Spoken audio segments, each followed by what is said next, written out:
லோகத்திலே நீ மானிட பிறப்பாக பிறக்க வேண்டும் என்றார். அந்த ஆத்தாமலை எல்லையிலே கோட்டமலை தென்னவரை ஆண்டவர் கோட்டை பெருமாளுக்கும் வயது 60 ஆகிவிட்டது. அவருடைய மனைவி கோட்டை கருப்பாளிக்கும் வயது 58 ஆகிவிட்டது. ஆனால் இருவருக்கும் இதுவரையில் புத்திரவாக்க சொல்லவே இல்லை என்று இயக்கிக் கொண்டிருக்கிறார். ஆகையால் அந்த மகுசராகப்பட்டவன் பெற்ற வரவெண்ணன் 60 வயது ஒரு நிலைமைத்தால் முதலாட்டியர் வைத்துதான்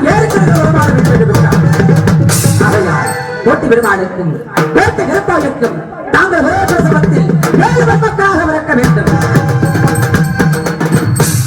7 பெண்மக்களாக பிறந்து பின்பு 7 தெய்வ சக்தியாக தாங்கள் உருவெடுக்க வேண்டும். சுவாமி அமர வேண்டும்.